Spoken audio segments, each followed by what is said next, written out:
dire une chose. Nous avons un front social en ébullition et nous avons un front politique en ébullition. Et cela fait que le Sénégal devient beaucoup plus vulnérable et doit amener les acteurs politiques, les citoyens sénégalais à beaucoup plus de sagesse, à moins de passion et à faire vraiment prévaloir la raison. Parce que pour que, effectivement, que l'inévitable n'arrive au Sénégal. Parce qu'il ne faut pas dire que le Sénégal est spécial, nous avons des saints et que les gens ont prié et que rien ne peut nous arriver. Non. Nous avons des menaces très diffuses autour de nous et ce qui arrive ailleurs peut très bien arriver ici. Et quand ça arrive, c'est effectivement au moment où nous avons beaucoup de divisions entre nous. C'est ça. Et quand il y a également de fortes polarisations politiques, sociales, etc. Donc, il faut avoir la raison en prenant compte des effets que pourrait avoir, bien entendu, à la fois la jonction du front social et du front politique. Je pense que c'est important de ne pas vraiment passer sous silence ces menaces aussi. Je n'ai jamais été très écarté de la situation du Sénégal. Je discute beaucoup avec les acteurs que je rencontre d'ailleurs. Des fois même au sommet de la CEDEAO. J'étais invité officiellement par la CEDEAO à y participer. Je rencontre pratiquement tous les leaders de la sous-région, y compris les leaders du Sénégal. Donc, des fois, je rencontre le président de la République, discute beaucoup avec les ministres qui l'accompagnent. Donc, je ne suis pas très écarté de ce qui se passe ici au Sénégal. Donc, j'interviens souvent, de temps en temps, quand il y a une actualité chaude, mais c'est le citoyen sénégalais qui intervient beaucoup plus qu'autre chose. Voilà. Mais je ne suis plus aussi engagé parce que je ne suis plus le président de la RADDHO, la Rencontre africaine pour la défense des droits de l'homme. J'ai donné le relais aux jeunes générations. Je ne suis plus également très actif au sein des organisations de la société civile. Du moins, je ne suis pas en avant. Ce sont également des jeunes qui sont en avant. N'empêche, j'ai quand même des relations cordiales, des relations aussi concernant les objectifs, les programmes, etc. Donc, je me définis maintenant un peu comme un accompagnateur de la société civile. Je me concertais beaucoup avec les organisations de la société civile ici qui sont actifs. Donc, je discute avec eux, on travaille, on échange. Et en ce moment, je pense quand même il y a une configuration qui se dessine de plus en plus avec le pacte, avec aussi le forum social et puis avec également les ONG 3D. Donc moi je suis un tout petit peu un électron libre là-dedans, mais en même temps on échange, on discute parce que nous avons eu une expérience avec certains comme Mazid. Mazid d'abord c'est nous qui l'avons élu à l'époque au pacte. Avec Mazid, nous avons travaillé en 2000, pendant l'alternance. On avait le fonds d'action de la société civile à l'époque qui était très actif, composé d'une coordination de toutes les organisations de la société civile que je coordonnais à l'époque en 2000, au moment de l'alternance. Il y avait Sidiki Kaba qui était président de l'ONDH à l'époque.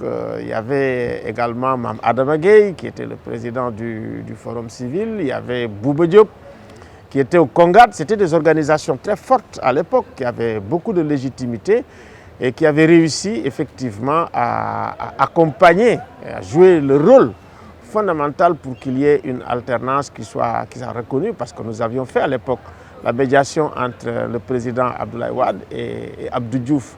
Et finalement, Abdou avait reconnu les résultats, ce qui était une très grande victoire à l'époque, qui avait quand même permis de rehausser l'image du Sénégal, l'image de sa démocratie dans le monde.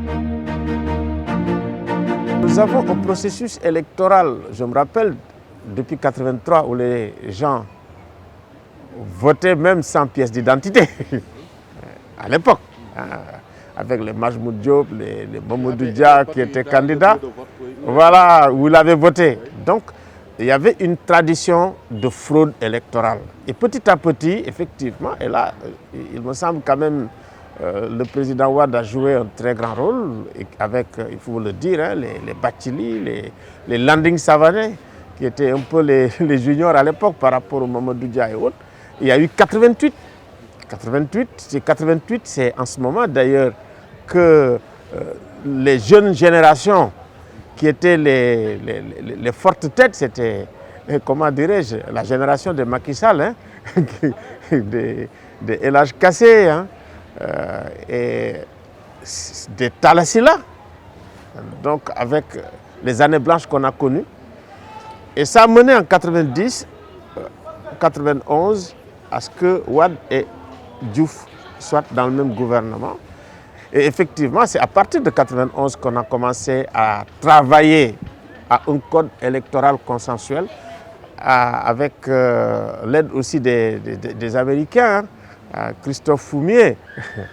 Bon, 92, on a eu ce code. Mais malgré tout, quand on regarde la présidentielle de 93, c'était très dur, c'était très tendu. C'est là effectivement où on a eu, si vous voulez, cette tragédie avec la mort de Maître Babacar Seye. Mais les gens voulaient coûte que coûte qu'on travaille à avoir vraiment. Et c'est à partir de 96 où on a eu les élections locales, qui étaient des élections catastrophiques. Oui, et on a repris le scrutin local à Dakar. Je pense qu'à partir de ce moment-là, Diouf a quand même dit, parce qu'avec ce qui s'est passé au Bénin, ils ont fait quand même leur conférence nationale souveraine, qui a permis pratiquement de repenser, de recréer la démocratie moderne. Hein. Ça veut dire avec des organes de régulation dans le domaine des droits humains. Par exemple, la Cour suprême du Bénin, aujourd'hui, ils peuvent être saisis par n'importe quel citoyen sur les questions de droits humains et ils agissent. C'est très important. La CENI s'est créée à partir également de la conférence du Bénin. C'est cette transition démocratique béninoise qui a aussi suscité des choses. Ici, c'est en ce moment, à partir de 96-97, que les gens ont créé aussi l'ONEL. Au départ, les gens n'avaient pas confiance. Il y a eu même des problèmes avec la nomination du général Dieng. Mais après, il y a eu le général Niang, avec quand même des personnalités très, très fortes. Et l'ONEL a fait un travail fantastique avec également un ministre de l'Intérieur à l'époque, le général Lamine Cissé, les deux en 98. Je pense que depuis l'indépendance, on n'a pas eu un parlement comme le parlement de 98, où il y avait une très forte présence. Plus de 40%, je dirais même 45-48% hein, des membres de l'opposition étaient au Parlement. Et ça dessinait en pointillé l'alternance de 2000. Je me rappelle, on avait fait, c'était la première fois d'ailleurs qu'on organisait, nous, la RADDHO, une observation qui est une observation très professionnelle, vraiment couvrant pratiquement toute l'étendue du territoire. Et quand nous avions terminé notre rapport, je pense qu'on l'avait donné à Diouf. C'était pour la première fois d'ailleurs que Diouf nous adressait une lettre pour nous dire vraiment qu'il était très satisfait de ce rapport. Et ce rapport était attendu. Et ce rapport était aussi fort, avait aussi autant de crédibilité que ce que l'ONEL avait fait à l'époque. Et je me rappelle quand même dans ce rapport certaines recommandations qui étaient fortes. Et parmi les recommandations, on avait dit effectivement au pouvoir que désormais il faut se préparer sur le plan politique et sur le plan psychologique à l'alternance démocratique. Je pense que cette leçon, Abdou Diouf l'avait bien retenue à l'époque. Il y a un consensus qui a été long, mais il y a un passage aussi, ça veut dire les présidentielles de 2012. Je pense qu'il y a toute une, comment dirais-je, comme tout un parcours de la construction de la démocratie sénégalaise avec, si vous voulez, ceux qui veulent rester au pouvoir avec les différentes manœuvres qu'ils opèrent, faut pas oublier 2007. En 2007, la présidentielle a été quand même contestée. Nous-mêmes, nous avions dit que les élections de 2007, à l'époque, s'étaient bien déroulées. Même si c'était contesté à l'époque, on a gardé, nous, à la RADDHO, parce que tout de même, on avait fait l'observation de ces élections. C'est même, je dirais, du processus électoral de 2007. Et on avait dit que le président Wade avait bien gagné les élections. Et effectivement, les gens ont boycotté. C'est donc pour dire que la construction de notre démocratie, elle n'est pas linéaire. Il y a eu des hauts, il y a eu des bas. Et la question de la confiance par rapport au processus et la question de la confiance par rapport au, comment dirais-je, à la régulation, c'est-à-dire les outils de régulation de l'élection, se pose de façon récurrente. Donc, des fois, ça se pose de façon juste. Des fois aussi, il y a la mauvaise foi politique. Il ne faut jamais l'écarter. Parce que quand les gens craignent qu'ils vont perdre, il est évident qu'ils essayent quand même d'amener toujours des petits problèmes, des petits détails. Et ça, au Sénégal, on l'a toujours vu. Hein. Tu as parlé des cartes israéliennes. Je me rappelle, pendant toute la campagne du président Wade, il dit « Je ne voterai pas avec les cartes israéliennes ». Et il a voté avec. Mais Lamine Cissé nous a amenés, nous avons discuté avec lui. Il nous a dit que c'est des cartes infalsifiables. Et effectivement, c'était réel. Vous ne pouvez même pas photocopier. Quand on photocopiait, ça marquait faux. Au dernier moment, Wade a dit on vote avec les cartes israéliennes. Mais aujourd'hui, la situation est beaucoup plus complexe. La situation n'est pas facile. Parce que, si vous voulez, autant au sein de l'opposition qu'au sein de la présidence, je veux dire la majorité présidentielle, nous avons une hétérogénéité à la fois des différents acteurs politiques et nous avons également une espèce d'hétérogénéité de ce qu'ils pensent par rapport au parrainage et par rapport à la méthode, par rapport à la démarche. Quand nous avons rencontré le président, il est ouvert, il nous l'a dit à l'opposition, vraiment de faire une proposition, une contre-proposition, ou de faire une alternative pour qu'effectivement, s'il y a des vues sur le parrainage, qu'on puisse réagir rapidement. Je vous assure que moi, c'est quand j'ai rencontré l'opposition la première fois. Cette semaine ou ça? Non, ce n'est pas cette semaine, c'était la semaine dernière. Oui. Vraiment, ils ne s'étaient pas beaucoup opposés. Et ils avaient même commencé, je pense, à réfléchir pendant le week-end, parce que j'avais dit lundi, il nous fallait. Mais bon, il y a eu deux communications, de mon point de vue, qui semblaient être de mauvais messages pour l'opposition. Il y a eu la sortie du ministre de la Justice, avec chez Mamoudou Ibra Kane. Et bon, ça a mené le doute. Qu'est-ce qu'il a dit de Non, il est revenu sur anti-M23, je pense qu'on connaît, je n'ai pas besoin d'aller dans les détails. Mais il me semble que ça a été un peu mal interprété à l'époque par l'opposition. Et puis ensuite, il y a eu les convocations, ça veut dire que les députés ont reçu pour la réunion du président. À partir de ce moment, ils se sont dit, mais non, on n'a pas retiré, on n'a pas arrêté le processus législatif. Donc, à partir de ce moment-là, ils se sont braqués. C'est là où, effectivement, les radicalisations ont commencé. Du côté du pouvoir, je pense qu'il y a le président qui a marqué sa disponibilité, qui disait qu'il n'y avait qu'une question de temps. Du côté du pouvoir aussi, il y avait... Moi, j'ai reçu beaucoup de coups de fil de gens qui nous encouragent, qui nous disent qu'il faut qu'on discute. Vraiment, du coup, j'ai été même surpris. Ils sont de la paire ou des alliés? À la paire, il y a des gens qui veulent qu'on discute, qui veulent le dialogue. C'est-à-dire que nous avons... C'est pour ça que je parle d'hétérogénéité des deux côtés.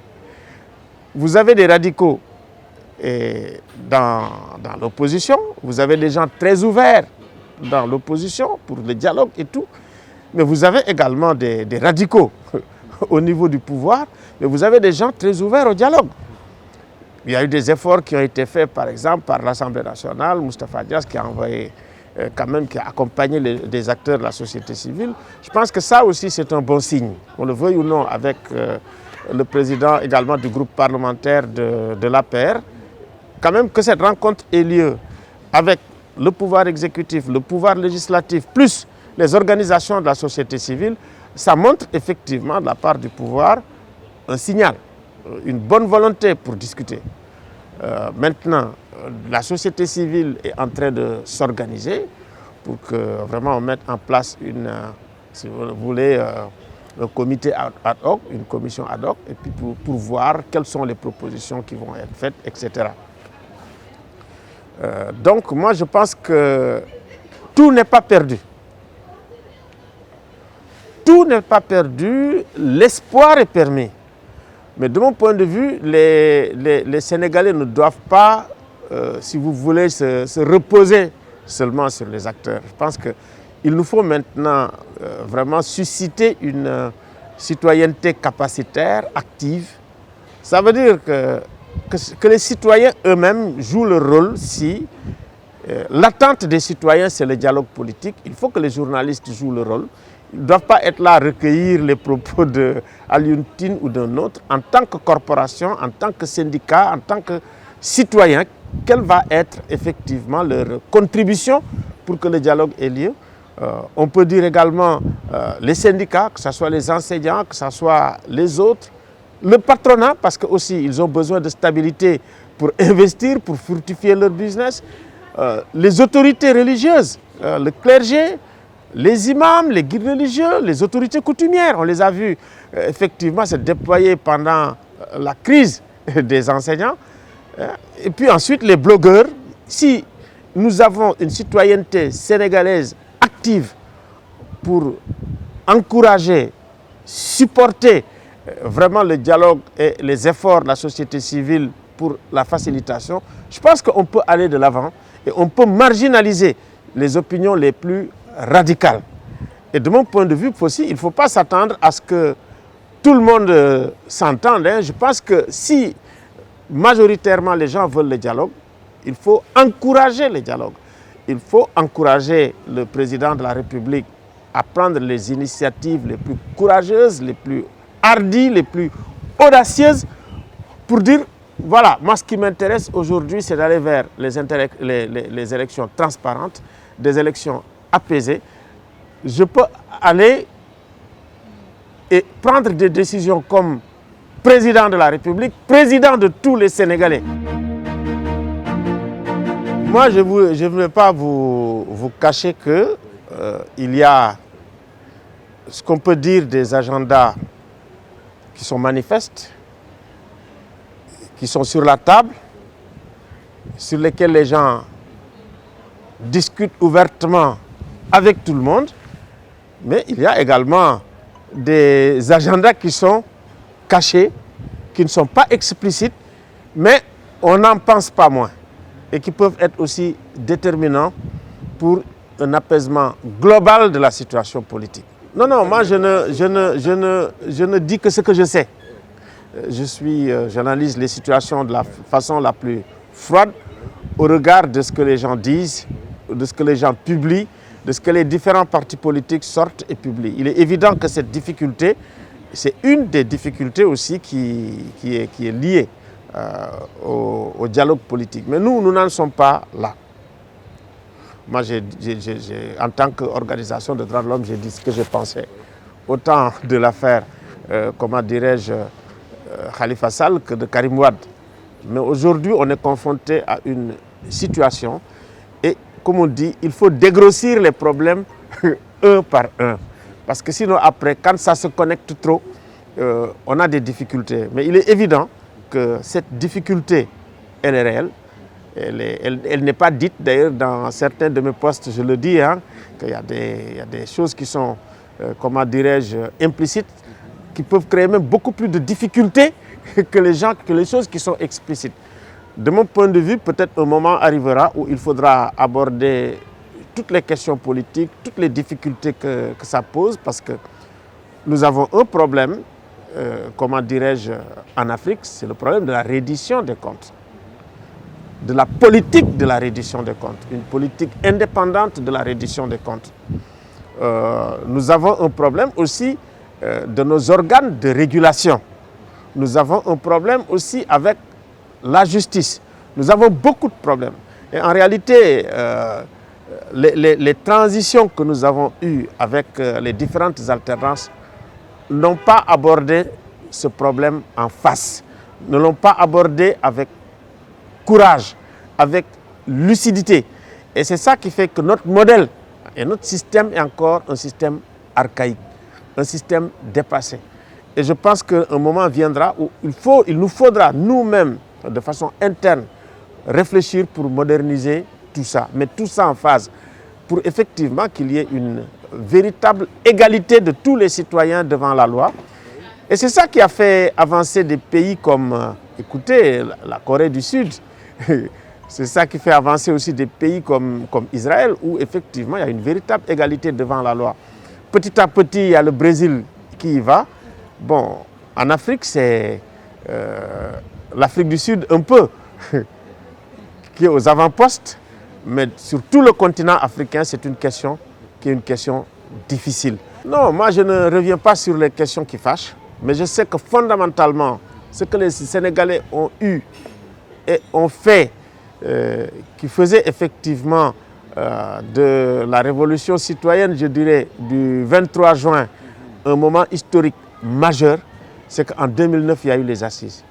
En 2009, il y a eu une réflexion collective. En 2009, il y a eu des propositions extrêmement concrètes pour faire avancer les choses.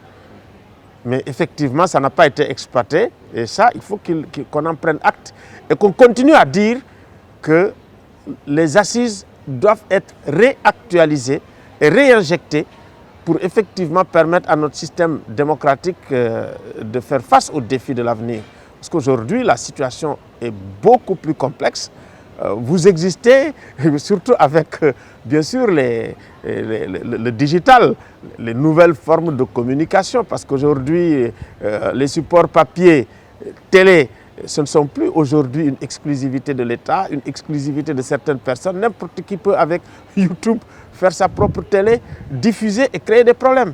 Donc, il me semble qu'il faut aller avec tout ça, moderniser notre système, et puis le faire pour le Sénégal. Ça veut dire le problème du Sénégal aujourd'hui, c'est comment aller au-delà des intérêts, si vous voulez, de partis, des intérêts de clans, pour voir comment nous pouvons construire ensemble un intérêt général. Ça veut dire comment nous pouvons partager un certain nombre de buts, les construire collectivement, avoir la même représentation, ce qu'on appelle la foi. Un peuple, un but, une foi. Il me semble qu'il faut qu'on revienne carrément à des choses très élémentaires que l'on fait, comme on dit, dans les cours d'instruction civique. Parce que plus que jamais, les cours d'instruction civique s'imposent quand on regarde ce qui se passe autour de nous tous les jours, au jour le jour, aussi bien en bas qu'en haut. J'étais dans les activités d'Amnesty, en Afrique de l'Ouest et du Centre. Ouais, donc je m'occupais de beaucoup de pays à la fois, je bougeais beaucoup. J'avais compétit pour être l'expert indépendant des Nations Unies au Mali. Maintenant, effectivement, j'ai été choisi, investi et nommé officiellement par les Nations Unies comme l'expert indépendant sur les droits de l'homme au Mali.